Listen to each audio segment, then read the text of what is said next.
Huge crowds have been pictured packed together at Kharkiv railway station as thousands seek to leave the city under siege. And tragically it is a similar scene that is repeated across Ukraine as people queue desperately for trains to leave the shelling and the deepening humanitarian crisis. So far the UN has said that 1.7 million refugees have left the country in less than 2 weeks since Vladimir Putin ordered the invasion of Ukraine, and it is reported that it could rise to over 5 million in the coming weeks.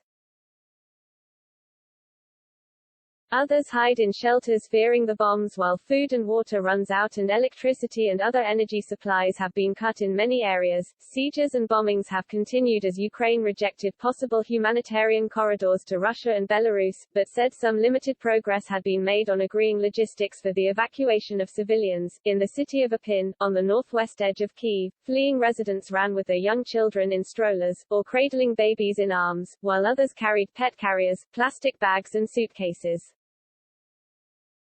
It's like a disaster, the city is almost ruined, and the district where I'm living, it's like there are no houses which were not bombed, said one young mother, holding a baby beneath a blanket, while her daughter stood by her side.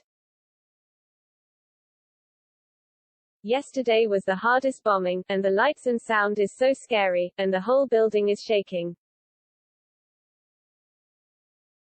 Besides corridors to Russia, Moscow has proposed giving the residents of the Ukrainian cities of Sumy and Mariupol the choice of moving elsewhere in Ukraine, setting a deadline in the early hours for Kyiv to agree, Russian news agencies reported.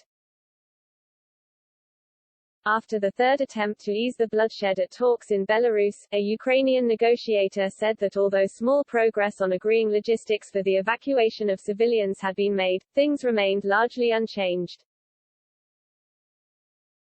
Kremlin spokesman Dmitry Peskov told Reuters that Moscow would halt operations if Ukraine ceased fighting, amended its constitution to declare neutrality, and recognized Russia's annexation of Crimea and the independence of regions held by Russian-backed separatists. On the failed humanitarian corridors so far, Dominic Stillhart, of the International Committee of the Red Cross, told the BBC, "So far we have seen, unfortunately, only agreements in principle.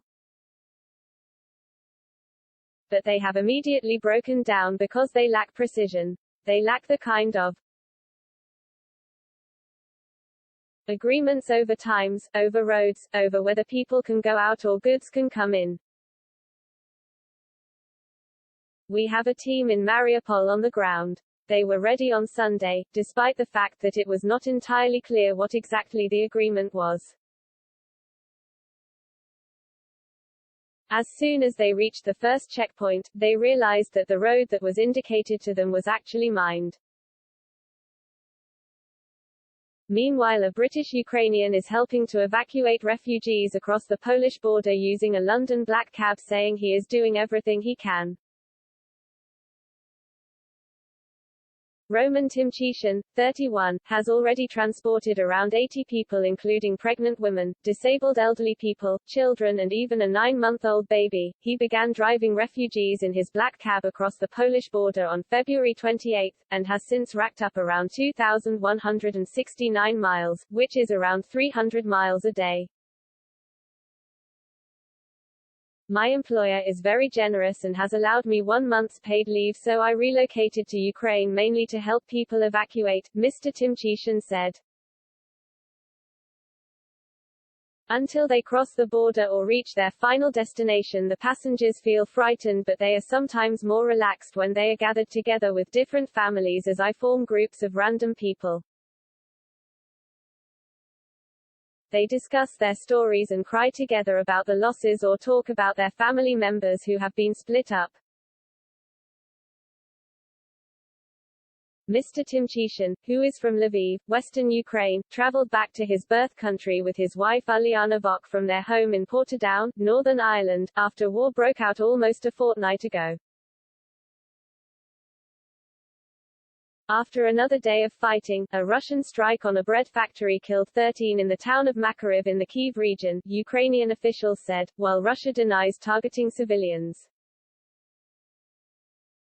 In the encircled southern port city of Mariupol, hundreds of thousands of people remain trapped without food and water under regular bombardments. In the eastern city of Kharkiv, police said the death toll from the Russian bombardment was 143 since the start of the invasion. Ukraine said on Monday its forces had retaken control of the town of Chuhuiv in the northeast after heavy fighting and of the strategic Mykolaiv airport in the south.